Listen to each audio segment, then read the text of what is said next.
ఎగెజ్కేలుని దేవుడు తీసుకెళ్ళి ఒక లోయలో దింపేశాడు. 37వ అధ్యాయం 10వ వాక్యంలో, ఎగెజ్కేలు ఏం కనబడుతుందో నీకు అన్నాడు. చుట్టూ చూసి ఇవన్నీ చచ్చిపోయిన సేవలు కదంటయ్యా అన్నాడు. అవి జీవాన్ని పొందుకుంటాయా అన్నాడు.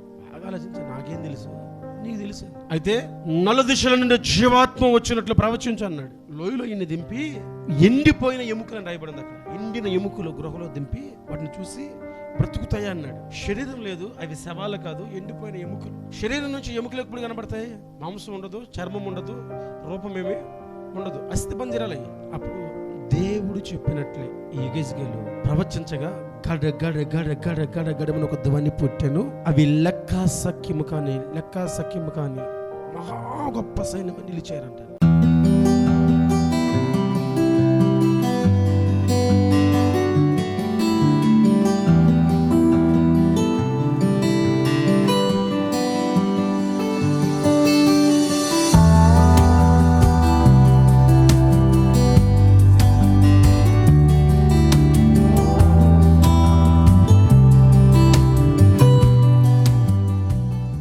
దేవుని పరిశుద్ధ నామానికి మహిమ కలుగును గాక. కూడి వచ్చిన మీ అందరికీ నా హృదయపూర్వక వందనాలు. దేవుడు మిమ్ములను మీ కుటుంబాలను దీవించునుగాక. బైబిల్ చదువుతూ ఉంటాం మనం, కొన్ని ప్యాసేజ్లు నార్మల్గా చదువుకుంటూ వెళ్ళిపోతూ ఉంటాం. బైబిల్లో ఉన్న ప్రతి మాట కూడా చాలా శక్తివంతమైంది. ఒక ఉద్దేశపూర్వకంగా పరిశుద్ధాత్మ వ్రాయించారు. ప్రత్యేకించి యేసుప్రభువు వారు భూమి మీద నివసిస్తున్న కాలంలో ఆయన పరిచర్య కానీ, ఆయన కార్యాలు కానీ, ఆయన అవలంబించిన విధానాలు కానీ ఆశ్చర్యానికి గురి చేస్తాయి. ఎక్కడైతే ఇది శూన్యం అనుకుంటామో, ఎక్కడైతే ఇక్కడ ఏం జరగదు అనుకుంటామో, ఎక్కడైతే నిరుత్సాహం ఉంటుందో అక్కడ కార్యం చేయడం ఆయన ప్రారంభించేవాడు. ఏ జీవితం అయితే ఎన్నడూ మేలు చూసి ఉండదో, ఏ జీవితం అయితే ఇంకా నా బ్రతికింతే అనుకుంటుందో వారిని మరలా తిరిగి లేవనెత్తేవాడు. ఇలా ఆశ్చర్యకార్యాలు చేస్తూ ఆయన గడిపేవాడు. అటువంటి సందర్భాన్ని ఈ పూట ఒక సందర్భాన్ని మీకు గుర్తు చేస్తాను. చూడండి, మత్తయి సువార్త 14వ అధ్యాయము 13వ వాక్యం నుంచి 21వ వాక్యం వరకు ఒక ప్యాసేజ్. అది ఆ ప్యాసేజ్ మొత్తం చదవాలి. యేసు ఆ సంగతి విని దోణి ఎక్కి అక్కడి నుండి అరణ్య ప్రదేశమునకు ఏకాంతముగా వెళ్ళెను. జన సమూహములు ఆ సంగతి విని పట్టణము నుండి కాలి నడకన, ప్రతి మాట జాగ్రత్తగా అబ్జర్వ్ చేయాలి, ఆయన వెంట వెళ్ళిరి. ఆయన వచ్చి గొప్ప జన సమూహమును చూసి వారి మీద కనికిరపడి వారిలో రోగులైన వారిని స్వస్థపరిచెను.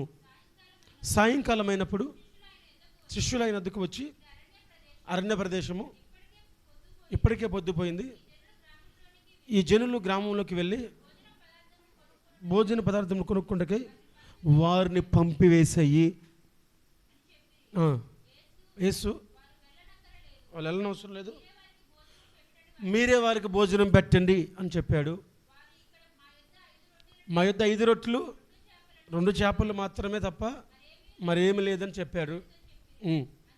అందుకేసి అంటున్నాడు, తిండి అని చెప్పగా పచ్చుక మీద కూర్చున్నాడని జనులకు ఆజ్ఞాపించాడు. 5 రొట్టెలు 2 చేపలు పట్టుకొని ఆకాశం వైపు కన్నులెత్తి ఆశీర్వదించి ఆ రొట్టెలు విరిచి శిష్యులకు ఇచ్చాను. శిష్యులు జనులకు వడ్డించరి. వాళ్ళందరూ తిని తృప్తి పొందిన తర్వాత మిగిలిన ముక్కలు 12 గంపల నిండా ఎత్తిరి. చిన్న ప్రార్థన చేసుకుందాం. స్త్రీలు పిల్లలను గాక తినని వారు ఇంచుమించు 5,000 మంది పురుషులు.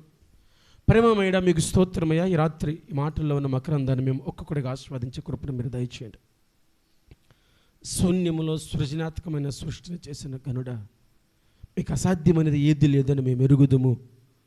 మీ బలమైన కార్యములతో మా జీవితాన్ని మేము ముందుకు కొనసాగించుకునే కృపను దయచేయండి. ఎక్కడ లేమో అక్కడ కలిమిని చేసే దేవుడు, ఎక్కడ కరువో అక్కడ సమృద్ధిని అనుగ్రహించేవాడవు, ఏది శూన్యమో అక్కడ సృష్టిని చేసేవాడవు, ఏది నిరుత్సాహమో అక్కడ ఉత్సాహాన్ని నింపేవాడవు. ఈ రాత్రి మా దైనందిన జీవితాలలో కూడా మీరు అటువంటి కార్యాన్ని ప్రారంభించి జరిగించి మీ నామానికి మహిమను తెచ్చుకోండి. ప్రతి హృదయాన్ని మీ వైపు తిరపండి. సమయోచితమైన ప్రతి మాటను మీరు నా నోటి నుంచి మీకు మహిమను తెచ్చుకోనమని యేసుక్రీస్తు నామములు అడిగి వేడుకొనుచున్నాము తండ్రి, ఆమేన్. హల్లెలూయా, హల్లెలూయా. బైబిల్లో ఏ క్రాస్ రెఫరెన్స్కి మీరు బైబిల్ తిప్పినా ఈ 14వ అధ్యాయాన్ని మాత్రం అట్టి పెట్టుకొని ఉండండి. దీంట్లోంచి కొన్ని మాటలు మనం పదే చదవాల్సి వస్తుంది. యేసుప్రభు వారు పరిచర్య చేస్తున్న రోజులు అవి. వీటన్నిటిని చదువుతున్నప్పుడు మనకెప్పుడు 2 రొట్టెలు 5 చేపలు 5,000 మందికి పెట్టాడు, పురుషులు 5,000 మంది, స్త్రీలు ఉన్నారు, పిల్లలు ఉన్నారు, ఇవన్నీ చెప్పుకొని వెళ్ళిపోతాం. సరే, ఈ విషయాన్ని మనసులో ఉంచుకొని ఒక్కొక్క మాట ధ్యానం చేస్తూ వెళ్దాం. 13వ వాక్యాన్ని ఒకసారి చదవండి. యేసు ఆ సంగతి విని దోణి ఎక్కి, జాగ్రత్తగా వినాలి. సరే, యేసుప్రభు వారు అరణ్యానికి వెళ్ళాడు. యేసుప్రభు అరణ్యానికి వెళ్తున్నాడని తెలిసి జన సమూహము కూడా కాలినడకన, చాలా జాగ్రత్తగా ప్రతి మాటని చాలా జాగ్రత్తగా అబ్జర్వ్ చేయాలి. జన సమూహం కూడా కాలినడకన నడుచుకుంటూ యేసు వెళ్ళిపోయారు. యేసుతో నడవాలి అని నిర్ణయించుకున్న వాళ్ళు వసవతులని, యేసుతో నడవాలని నిర్ణయించుకున్న వాళ్ళు సౌకర్యాలను చూసుకోకూడదు. అందుకే యేసుప్రభు చెప్పాడు, మీరు ఎక్కడికైనా వెళ్తున్నప్పుడు రెండు ఏమి తీసుకెళ్ళబాకండి. మీకు ఎప్పుడు ఏం కావాలి ఆయనకి తెలుసు, ఆయన ఇస్తాడు. ఖాళీ నడకన యేసుని వెంబడిస్తూ వెళ్ళారు. వసవతులు అరణ్యంలో ఉంటాయా, ఊరిలో ఉంటాయా? మీరు ఈ పూట నాతో కొంచెం మాట్లాడాలి. ఊరిలో ఉంటాయి, అరణ్యంలో ఉంటాయా? ఊరిలో ఉంటాయి. ఊరిలో ఉంటే వైద్యం అందిద్దా, అరణ్యంలో ఉంటే వైద్యం అందుద్దా? ఊరిలో ఉంటే వైద్యం అందుద్ది. ఊరిలో ఉంటే ఆహారం కొనుక్కోవచ్చా, అరణ్యంలో ఉంటే ఆహారం కొనుక్కోవచ్చా? ఊరిలో ఉంటే దప్పికి తిరిగిద్దా, అరణ్యంలో ఉంటే దప్పికి తిరిగిద్దా? యేసుని వెంబడించుకుని వెళ్ళిపోతున్నారు వీళ్ళు. మనం గమనించాల్సింది ఏంటంటే, ఇజ్రాయేల్ దేశంలో క్షేమమా, సిరియాలో క్షేమమా? ఇజ్రాయేల్ రాజు బట్టలు చింపుకొని ఎందుకు ఏడ్చాడు నయమాన్ వస్తే? ఏదో కారణం మీద యుద్ధాన్ని వెతుక్కుంటూ వచ్చాడు, అందరిని చంపేస్తాడు ఇప్పుడని. కానీ ఇజ్రాయేల్ చిన్నదన్నది, నీవు సోమ్రోనికి వెళ్ళాలి, సిరియాలో ఉండకూడదు. ఎందుకంటే ప్రవక్త ఎక్కడ ఉన్నాడో అక్కడ నీకు స్వస్థత, ప్రవక్త ఎక్కడ ఉన్నాడో అక్కడ నీకు క్షేమం, ప్రవక్త ఎక్కడ ఉన్నాడో అక్కడ నీకు నెమ్మది, ప్రవక్త ఎక్కడ ఉన్నాడో అక్కడ నీ జీవితం బాగుపడుద్ది. ఇజ్రాయేలీలు కూడా అరణ్యానికి ఎందుకు వెళ్ళారంటే, యేసు ప్రభువారు ఎక్కడ ఉంటే అక్కడ ఆశ్చర్యాలు, అక్కడ ఆశీర్వాదాలు, అక్కడ స్వస్థతలు, అక్కడ మహత్కార్యాలు జరుగుతాయి. అందుకే పట్టణాన్ని విడిచి యేసుని వెంబడిస్తూ అరణ్యానికి వెళ్ళిపోయారు. సౌకర్యాలు చూసుకోవాలా, క్షేమం ఉంటుందా లేదని చూసుకోవాలా, ఆరోగ్యం ఉంటుందా లేదని చూసుకోవాలా. ఎక్కడ క్షేమం ఉంటే అక్కడ మేలు ఉన్నట్టు కాదు. అరణ్యంలో ఇజ్రాయేలీలు మన్నా తిన్నారు, వాళ్ళకి ఆశీర్వాదమా కాదా? మాంసం తిన్నారు, ఆశీర్వాదమా కాదా? మరి తిన్నవాళ్ళు చచ్చిపోయారు. శోధించిన వాళ్ళు మాంసం తినటం వాళ్ళకి ఎప్పుడు ఆశీర్వాదం కాదు. ఇజ్రాయేలీలు అరణ్యంలో మాంసం తిన్నారు కదా, ఎంత ఆశ్చర్యం అనుకోకూడదు. వారు దేవుని శోధించడం, విసిగించడం కాదు, ఆయనే వాళ్ళని పరీక్షించాడు. ఇజ్రాయేలీల తిండి ఎలా ఉంటుందంటే, ఏడాది గొర్రెని తెచ్చుకొని ఇంట్లో తలిపేసుకొని తెల్లారలోపు కాల్చుకుని తినేశారు. పస్కాయలు ఆచరిస్తున్నారు వాళ్ళు. ఐగుప్తు దేశంలో మరణదూత గుమ్మానికి ప్రవేశించి, ఏ గుమ్మం మీద రక్తం లేదా గుమ్మంలో ప్రవేశించి తొలిచూపు పుట్టిన వారిని చంపుకుంటూ వెళ్తుంటే, ఎవరి గుమ్మముల మీద రక్తం ఉందో ఆ గుమ్మములకు రానప్పుడు ఆ లోపల వాళ్ళు ఏం చేస్తున్నారంటే, ఈ గొర్రెని కాల్చుకొని పొంగని రొట్టెలు చేసుకొని నిలబడి ఎలా తింటున్నారు తెలుసా? అడావుడికి సర్దుకు. అది చేసింది దేవుడు ఏం చెప్పాడు మీకు? బాస్బందులు వేసుకొని కూర్చొని రవ్వుండిగా ఫ్యామిలీ మొత్తం కూర్చొని తినమని చెప్పాడా? త్వరగా ప్రయాణం చేయుచున్నామా అని వల్లే మీరు తినాలి, తెల్లవారే వరకు దాంట్లో ఏది మిగిలి ఉండకూడదు. ఒకవేళ మిగిలితే మీ పక్క ఇంటి వాడికి ఇచ్చేయాలి కానీ పడేయకూడదు అన్నాడు. ఎవడు పక్కింటి వాడికి ఇచ్చిన దాఖలు ఎక్కడ లేవు, అక్కడ పక్కింటి వాళ్ళకి ఇచ్చిన దాఖలు ఎక్కడ లేవు, అక్కడ తినేసారు. ఇప్పుడు పూరేడు ఎంత ఉంటుంది, ఇలా కొంచెం మాంసం సర్దుకొని తినే బ్యాచ్ కాదు. 30 రోజులు తిన్నారు వాళ్ళు. ఎన్ని రోజులు? 30. వారి పళ్ళల్లో ఉన్న మాంసం పురుగులు పట్టిందని. ఆశీర్వాదం అంటారా? మన్నాలో గొప్పదనం ఏంటంటే, అశాస్త్రంగా తెచ్చుకుంటే మిగలట్లా, కొద్దిగా తెచ్చుకుంటే సరిపోకుండా ఉండట్లా. రేపుడి దాచుకుందామంటే పురుగులు పట్టేస్తుంది, మరల ఉదయాన్నే వెళ్ళాలి. అయితే సబ్బాతు దినానికి, విశ్రాంతి దినానికి ముందు ఏదైతే ఆహారం తెచ్చారో ఇది 2 రోజులు ఉంటుంది. ఇది 2 రోజులు ఉంటుంది. కానీ తర్వాత రోజు తీసుకున్న ప్రతిదీ ఏ రోజుకి ఆ రోజు అయిపోతుంది. అరణ్యంలో మాంసం తిన్నారు కదా అనుకుంటే అది ఆశీర్వాదం కాదు, శాపమే. శోధించాడు దేవుడు, తద్వారా చాలామంది చచ్చిపోయారు. కాబట్టి అరణ్యంలో తింటే ఆశీర్వాదం కాదు, అరణ్యంలో యేసుతో కూడా ఉంటే ఆశీర్వాదం. సోమ్రోనికి నయమాన్ని వెళ్తే ఆశీర్వాదం కాదు, ప్రవక్త ఉన్న చోటకు వెళితే ఆశీర్వాదం. ఇప్పుడు జనసమూహము కాలినడకన యేసుని వెంబడించుకుంటూ వెళ్ళిపోయారు. ఆయన దీపస్తంభము, ఆయన వెలుగు, అందుకే ఆ వెలుగుని ఆశ్రయించుకుంటూ వెళ్ళిపోయారు. నయోమి రొట్టెల ఇల్లుని విడిచి, బెత్లెహేముని విడిచి మోయాబుకి వెళ్ళింది. ఏం సంపాదించుకుంది? ఉన్నవన్నీ కోల్పోయి ఇంటికి తిరిగి వస్తూ ఉంది. అప్పుడు అక్కడ ఉన్నవారు, రే నయోమి వస్తుందిరా, నయోమి వస్తుందంటే, నన్ను నయోమి అనకుడి, నన్ను మారా అనుడి. నయోమి అంటే మధురం అని, మారా అంటే చేదు. నన్ను నయోమనద్దు, నేను మధురమైన దాన్ని కాదు, అంతా కోల్పోయాను, చేదైపోయాను, నన్ను మారానుడి అని ఏడ్చింది. దేవుడు సన్నిధి, దేవుని ఇల్లు, దేవుని ఉనికి ఎక్కడ ఉంటుందో అది అరణ్యమైన నువ్వు వెళ్ళడానికి సిద్ధపడాలి. బాప్తిస్మ ఇచ్చే యోహాను గురించి మనకు తెలుసు. అరణ్యములో కేక వేయించిన ఒకని శబ్దము. ఊరిలోకి వెళ్ళి ఎప్పుడు ప్రకటించాల, ఊరిలోకి వెళ్ళి ఎప్పుడు బోధ చేయాల, ఊర్లో ఎప్పుడు సువార్త చేయాల, ఊర్లో మారు మనసు నిమిత్తం ప్రకటించాల, అరణ్యంలో ప్రకటిస్తూ ఉన్నాడు. కింద కొన్ని వాక్యాలు చదువుకుంటూ వెళితే ఊరిలో ఉన్న జనాలందరూ అరణ్యానికి వచ్చారు. అందులో రాజ సంరక్షక భటులు ఉన్నారు, సామాన్య ప్రజలు ఉన్నారు, పరిశీలు శాస్త్రులు ఉన్నారు, సుంకాన్ని వసూలు చేసే వాళ్ళు ఉన్నారు, సామాన్య ప్రజలు ఉన్నారు. రకరకాల ప్రజలందరూ అరణ్యానికి వచ్చారు, కానీ యోహాను ఊరిలోనికి వెళ్ళాల. అది పిలుపులో ఉన్న ప్రత్యేకత, పిలుపులో ఉన్న శక్తి. పిలుపు కలిగిన ఎక్కడున్నా ప్రజలు తండోపతండాలుగా వస్తారు, కానీ వీడు ప్రజల కోసం వెళ్ళనవసరం లేదు. పిలుపు మీద ఆధారపడు. దాని మీద చాలామంది దైవజనులు బాధపడేది ఏంటంటే, ఆయన చర్చి పెట్టాకండి సమాధులు పెట్లు పంపిస్తున్నాడని, కేకులు పంపిస్తున్నాడని మా చర్చి ఖాళీ అయిపోయిందండి. నేను అంటాను, ఆయన్ని చూసి మన పరిచర్య ప్రారంభం చేయలే. మనల్ని పిలిచిన ఆయన వేరు, మన యజమానుడు వేరు. ఆయన చూస్తే చాలు, మనకి అప్పగించే వాళ్ళు మనకేం చేస్తాడు, ఆయన అప్పగిస్తాడు. కాబట్టి యేసు ఎక్కడ ఉన్నా వెళ్ళడానికి సిద్ధపడిపోయారు. నీ లేమిలో కలిమి కావాలంటే, ఒక శూన్యములో సృజనాత్మకమైన ఒక అనుభూతి నువ్వు పొందాలంటే, ఇక్కడ నా జీవితంలో ఏది లేదు అంతా ముగిచిపోయింది అన్న చోట ఒక నూతనమైన వైభవం నీకు కావాలంటే, ఆయన ఎక్కడ ఉన్నా ఆయన వెంబడిస్తూ వెళ్ళటం నేర్చుకోవాలి ఫస్ట్. తర్వాత యేసుప్రభువు 14వ వాక్యంలో ఒక మాట అంటాడు చూడండి, చూసి కనికిరపడి. జాగ్రత్తగా వినాలి. 2, 1 వాళ్ళు అరణ్యానికి వచ్చారు యేసయ్య కోసం. అక్కడ ఏం జరుగుతుందంటే, వారి అవసరతలు తీర్చబడుతున్నాయి. రోగం పోవటం ఒక అవసరత, శాపం పోవటం ఒక అవసరత, అప్పులు పోవటం ఒక అవసరత, కుటుంబాల్లో నెమ్మది కలగటం ఒక అవసరత, కుటుంబంలో సమాధానం ఉండడం ఒక అవసరత. ఇవన్నీ తీర్చబడాలి అంటే యేసు దగ్గర ఉండాలి. యేసు ఎక్కడున్నాడో నువ్వు అక్కడికి వస్తే నీ అవసరాలు తీర్చబడతాయి. కానాను విందులో ద్రాక్షారసం అయిపోయింది. యోహాను సువార్త 2వ అధ్యాయంలో ఉంటాయి కదా ఈ మాటలు.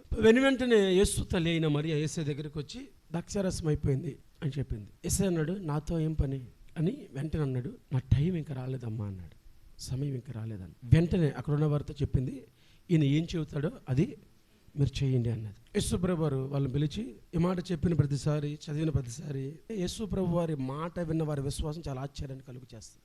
నీళ్లు తోడిపోయమన్నాడు. రాతి బాండ్లు అక్కడ ఉన్నాయి, 6 తూములు బట్టే రాతి బాండ్లు ఉన్నాయి. అక్కడ బావి దగ్గర తీసుకెళ్ళండి, నీళ్ళు తోడిపోయండి, తీసుకురండి అన్నాడు. తీసుకొచ్చి కనీసం ఈయన లేచి, తండ్రి ఈ నీటి కొరకు ప్రార్థన చేస్తున్నాను, ద్రాక్షారసంగా మార్చండి అని అన్న ప్రార్థన చేస్తుంటే వాళ్ళకు ఒక నమ్మకం వచ్చేది.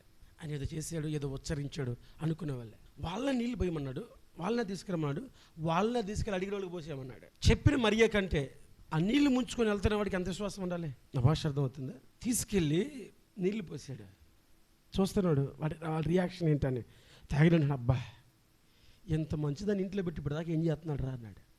ఎంత మంచిదాన్ని ఇంట్లో పెట్టుకొని, ఎంత మంచి ద్రాక్షారసం ఇంట్లో పెట్టుకొని, ఎంత రుచికరమైన ద్రాక్షారసం ఇంట్లో పెట్టుకొని ఇప్పటిదాకా ఏం చేశాడు? నేను అంటాను, పోసిన వాడికి ఉన్న విశ్వాసం చాలా గొప్పది. అదే ద్రాక్షారసం పోసేయమని పోయేశారు. అలా పోసిన వాడి విశ్వాసం చాలా గొప్పది. గమనించండి, ఆయన అరణ్యంలో ఉన్న ఎక్కడున్నా జనులు ఎందుకు వెంబడించారంటే, ఆయన దగ్గరికి వస్తే, ఆయన్ని వెంబడిస్తే ఆయన ప్రతి అవసరత తీర్చేవాడు. ప్రతి అవసరత, ఆ రోగంలో ఉన్న వాళ్ళందరినీ, ప్రతి వారిని బాగు చేసుకుంటూ వెళ్ళాడు.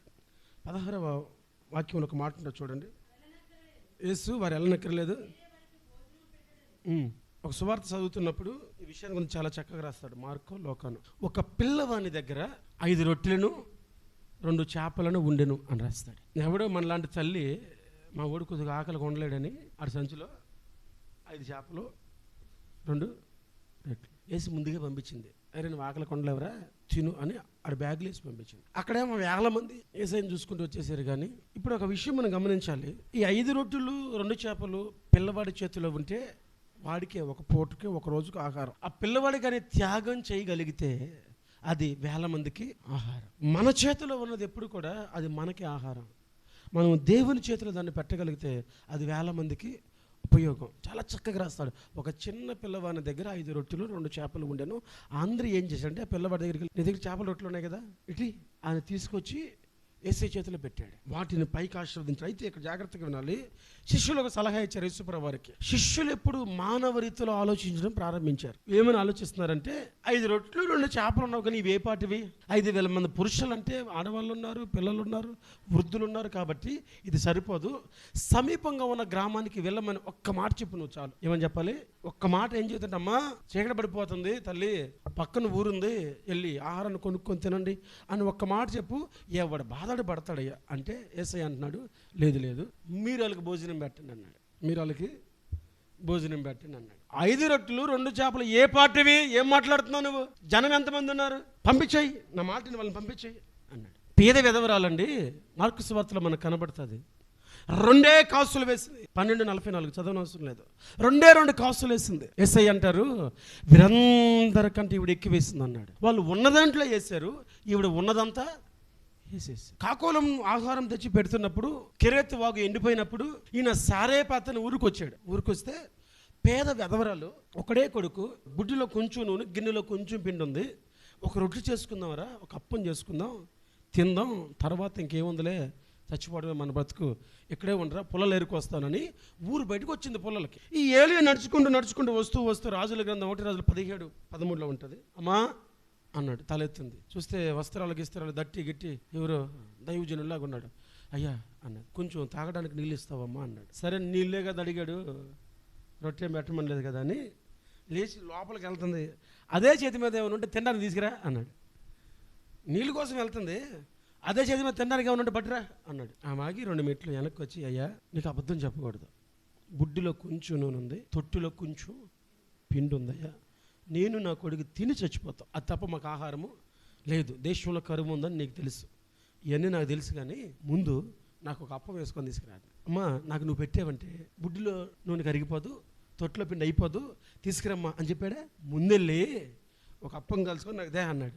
మారు మాట్లాడకుండా లోపలికి వెళ్ళి ఒక ముద్ద తీసి అప్పము కాల్చి తీసుకొచ్చి ఇచ్చింది. 3.5 సంవత్సరము పిండి తరగకుండా, నూనె అయిపోకుండా, హల్లెలూయా హల్లెలూయా హల్లెలూయా. అయితే వీళ్ళు ఏంటంటే, ఇశ్రాయేల్ శిష్యులు ఏంటంటే, ఇవన్నీ తెలుసు వాళ్ళకి, ఇదంతా పాత నిబంధనలు జరిగింది తెలుసు. కానీ ఈ సమస్య ఏంటంటే 5 రొట్టెలు 2 చేపలు కనబడుతున్నాయి కదా, వేల మంది ఉన్నారు కదా, వాళ్ళకి ఇవి ఎక్కడ అని చూస్తున్నారు. ఇది కష్టమా? యెహెజ్కేలుని దేవుడు తీసుకెళ్ళి ఒక లోయలో దింపేస్తాడు. 37వ అధ్యాయం 10వ వాక్యంలో, యెహెజ్కేలు ఏం కనబడుతుందో నీకు అన్నాడు. చుట్టూ చూసి ఇవన్నీ చచ్చిపోయిన సేవలు కదంటయ్యా అన్నాడు. అవి జీవాన్ని పొందుకుంటాయా అన్నాడు. బాగా ఆలోచించి, నాకేం తెలుసు, నీకు తెలుసు. అయితే 4 దిశల నుండి జీవాత్మ వచ్చినట్లు ప్రవచించు అన్నాడు. లోయలో ఇన్ని దింపి ఎండిపోయిన ఎముకలను రాయబడింది. అక్కడ ఎండిన ఎముకలు గృహలో దింపి వాటిని చూసి బ్రతుకుతాయా అన్నాడు. శరీరం లేదు, అవి శవాలు కాదు, ఎండిపోయిన ఎముకలు. శరీరం నుంచి ఎముకలు ఎప్పుడు కనబడతాయి? మాంసం ఉండదు, చర్మం ఉండదు, రూపమేమి ఉండదు, అస్థి పంజరాలు అయ్యాయి. అప్పుడు దేవుడు చెప్పినట్లే ఈ యెహెజ్కేలు ప్రవచించగా గడ గడ గడ గడ గడ గడమని ఒక ధ్వని పుట్టెను. అవి లెక్క సఖ్యము కాని మహా గొప్ప సైన్యం నిలిచారంట. ఇప్పుడు ఆ కార్యం చేయటం గొప్ప, సోర్స్ ఉంది వీళ్ళకి. 2 రొట్టెలు 5 చేపలు కనబడుతున్నాయి.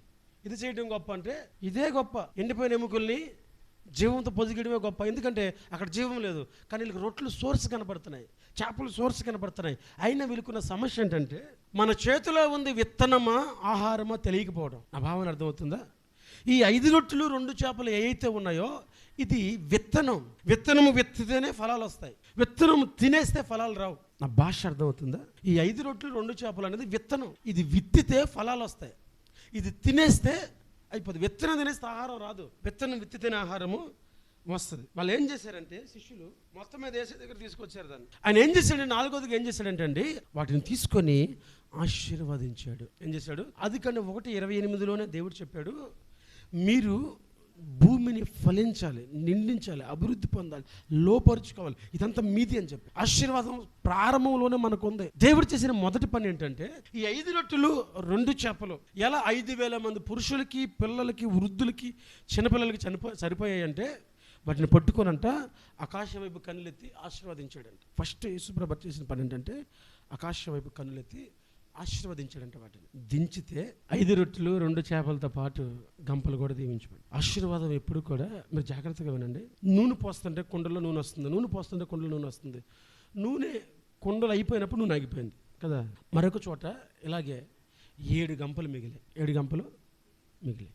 యేసుప్రభు 2 సార్లు చేశాడు ఇలాంటి అద్భుతం. 5,000 మందికి సమృద్ధిగా సరిపడడానికి కారణం ఏంటంటే ఆయన దాన్ని ఏం చేశాడంట, ఆశీర్వదించాడు.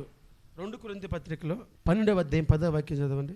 ఒకరు ఆదికాండము 1 నుంచి 1వ అధ్యాయం 11, 12 వాక్యాలు చదువు. అమ్మ, నేను ఎప్పుడు బలహీనుడను. హల్లెలూయా, హల్లెలూయా. ఇది గొప్ప స్టేట్మెంట్. నేను ఎప్పుడు బలహీనుడనో అప్పుడే బలవంతుని. ఎందుకంటే నా కృప నీకు చాలని ఒక గొప్ప వాగ్దానం ఉంది పౌలుకి. నువ్వు ఎప్పుడు బలహీనుడువో, ఎప్పుడు బలహీనురాలువో నువ్వు గమనించాలి. అప్పుడే నేను బలవంతుడని గమనించాలి. ఎప్పుడు ఏమీ లేదో అక్కడ అద్భుతాలు చేశాడు ఆయన. ఓ ఊరికి వెళ్తున్నాడు ఆయన, పాడిని మోసుకుంటూ ఆయనకి ఎదురు వస్తున్నారు. పాడిని తాకగానే పాడిలో ఉన్న లేచి కూర్చున్నాడు. పెద్దవరాలు కొడుకు, ఒకే ఒక కొడుకు పాడి ముట్టగానే లేచి కూర్చున్నాడు.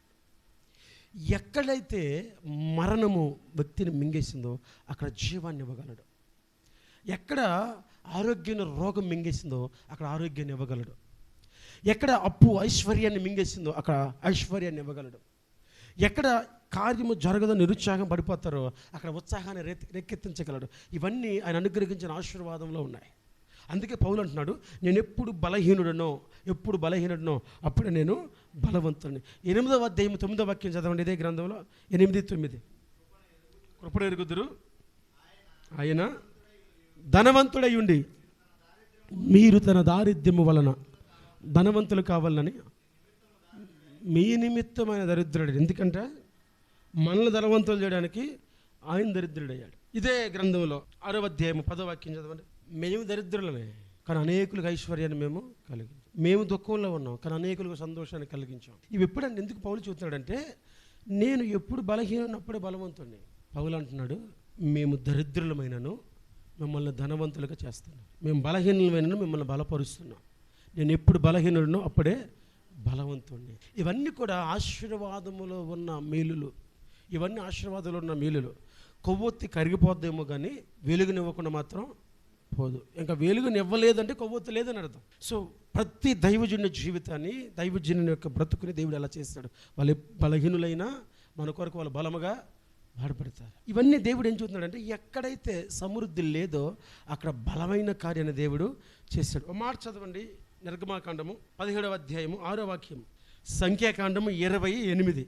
మన మీద నీకు నేను ఎదురుగా నిలుస్తాను, నీవు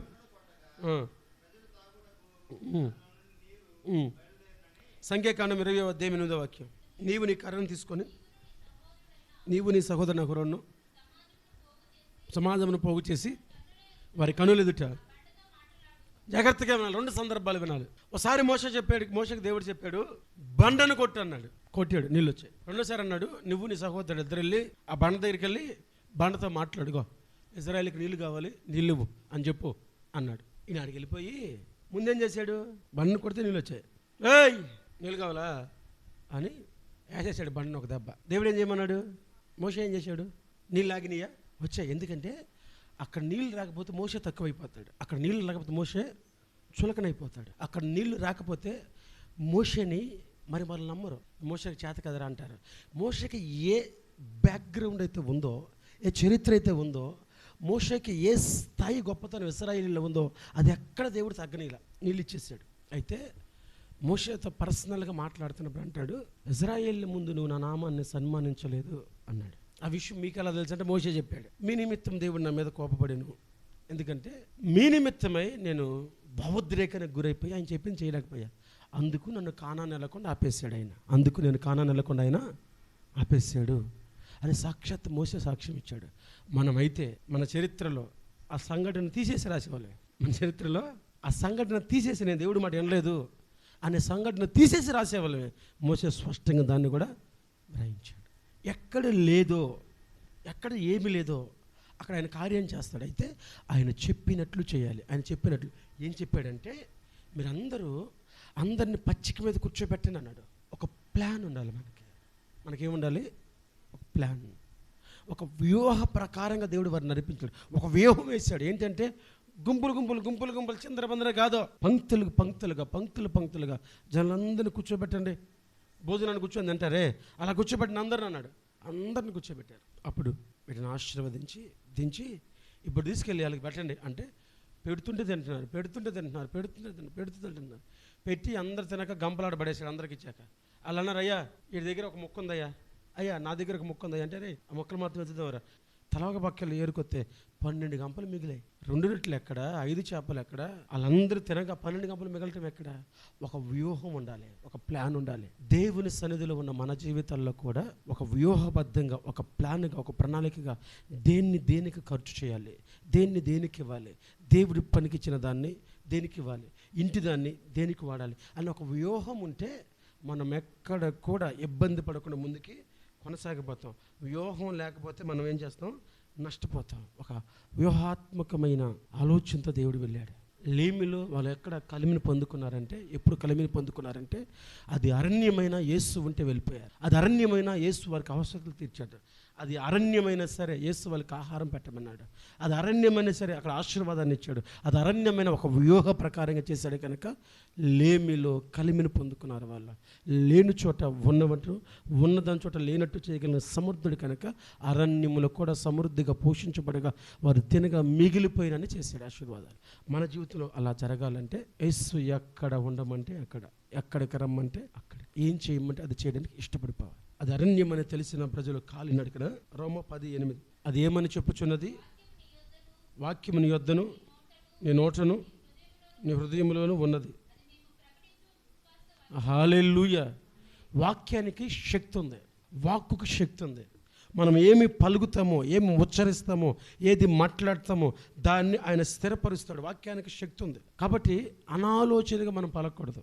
దేవుని సన్నిధిలో ఉన్నప్పుడు అనాలోచన ఉండకూడదు. మనకి ఏం పలుకుతున్నావో నీకు ఒక స్పష్టత ఉండాలి. ఏం పలుకుతున్నావో, ఏం పలకబోతున్నావో దాని పర్యవస్థానం ఏంటో, దానివల్ల కలిగే మేలులేంటో, దానివల్ల కలిగే కీడేంటో నీకు తెలిసి ఉండాలి. అనాలోచనగా ఏది పలకూడదు. ఎందుకంటే పౌలు అంటున్నాడు, వాక్కుకి శక్తి ఉంది, వాక్యానికి శక్తి ఉంది. అది మేము ప్రకటించే విశ్వాసము, అది విశ్వాస సంబంధమైంది కాబట్టి అనాలోచనగా ఏం చేయకూడదు, మీరు పలకకూడదు.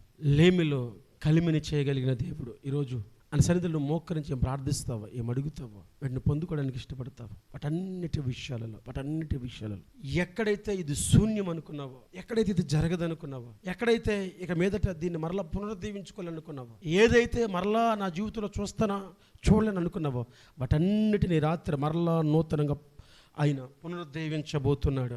మరలా నూతనంగా వాటిని చేయబోతున్నాడు. మరలా ఆయన కార్యాలు ప్రారంభించబోతున్నాడు.